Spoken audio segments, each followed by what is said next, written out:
Hey everyone, it's Jed Joling with eXp Realty here in Southern Oregon. Today is May 7th, Tuesday, and I've got a market update for you. I was out last week for a couple of days, so I didn't have time to get a market update done last week, but we're going to bring you up to speed on what has happened this previous week, and also some data from April and what our statistics are looking like currently in our market here for the residential category. So right now, between Jackson and Josephine counties, we have 1,126 actively listed single-family residences. That number is up almost 20% from where we were a year ago with 907 listings. This last week, previous of 5/5, we had 124 new listings hit the market. We had 117 go pending, 74 closed, and 28 off the market due to expired or canceled listing contracts. 117 pending listings is the most we've seen in a single week yet this year, so activity is still picking up as we get further into springtime and nearing summer. In comparison to our 4-week average, we were up just a half of a unit on the new listing count. We were up 21 units on the pending count. We were up almost 6 on the closed count. And if we take these numbers from this week and compare them to the same week last year, we were down 2% on the new listings. We were same on the pending count. For the same week last year, we also had 117 pending listings that same week. And we were up 3% on the close count this week. So we had 2 more closes this last week than we did the same week last year. So we're running pretty close to the same numbers for that same week. Out of those 124 new listings that had hit the market last week, now 20% of those, which is 25 of them, have already gone pending sale in the first week. So all this brings us to a current inventory level of 3.8 months of inventory in our market here in the Rogue Valley, meaning that if we stopped all new listings today, what we currently have on the market, which is 1,126 listings for the residential single family category, that would last us almost 4 months before we dried up. Our mortgage rates right now on the 30-year fixed conventional, the national average rate is 7.19%. So call it 7.2%. The national average on the 30-year fixed FHA rate is at 6.62%. And a year ago, we saw that conventional at 6.5% and that FHA at 6.15%. So we are still north of where we were a year ago. And as we've been watching the economic data come out every month and the Fed meet every couple of months, they have continually pushed off rate cuts to this point. And it's expected that if we do see any rate cuts this year, they are now going to be in the fourth quarter of the year. Going down into April. So our statistics here from April, we're going to start with the amount of homes sold in comparison to 2023. So in 2023, between Jackson and Josephine County, we had 274 sold single-family homes in April of 2023 between each county, Jackson and Josephine County. In April of 2024, we have 289 sold listings. So we're just up a little bit, 5.2% to be exact.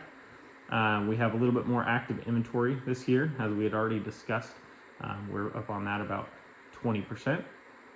Now going down to the cumulative days on market. So for Jackson County, for the month of April, the cumulative days on market for a listing, the average was 68 days.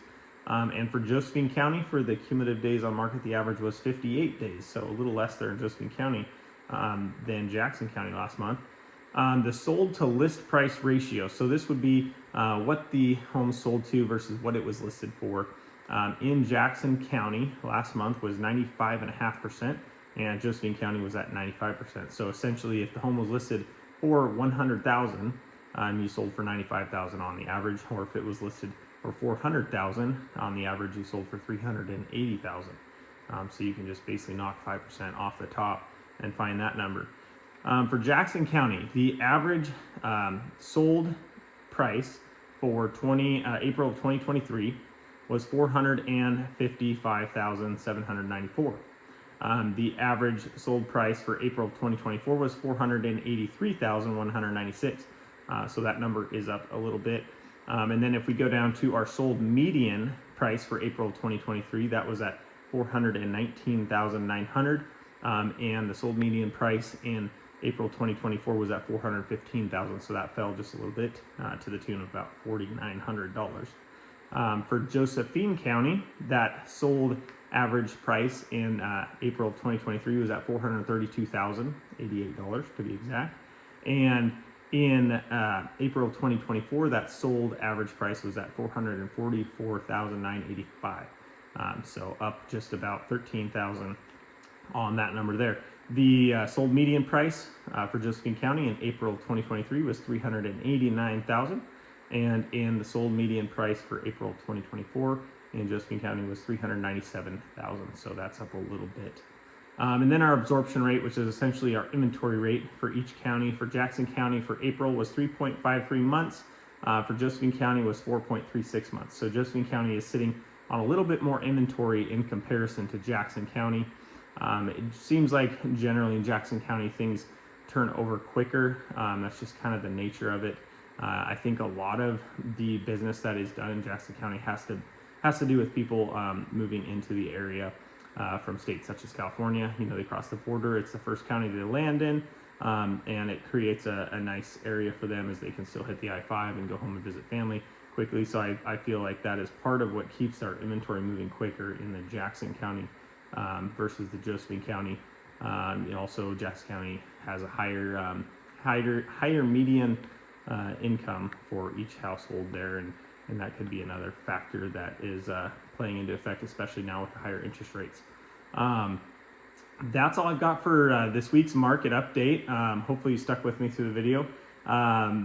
Feel free to reach out to me. We've got some possible changes coming up here to the industry with the way that buyers are going to be represented and the way that commissions are going to be paid. That's coming into effect later on this year. And if you're curious on how that might affect you, if you're a future buyer in the market, feel free to reach out to me because there are going to be some changes.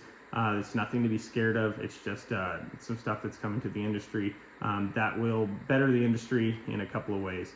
But it is going to be different, and working with this new way of doing things will be an adjustment for every agent also. So feel free to reach out about that or just real estate questions in general, or if you want to talk to a lender just to get on the right track with preparing to buy a home, even if it's not this year, or maybe it's next year, but you're not sure where you are with your credit, with your income, with your debt, and you want a lender to coach you. And so this way next year when the time comes, you're ready to go. That's not a bad idea either. I can connect you with those lenders that can help you with that stuff ahead of time. And of course, if you're looking to buy or sell, feel free to reach out. I'm always happy to at least take questions and do home evaluations, comparable market analysis for sellers to see if selling would even make sense for them. So as always, feel free to reach out, 541-761-7770. That's my cell phone number to get you right to me. You can text it, you can call it. And then my email is jedjoling@gmail.com.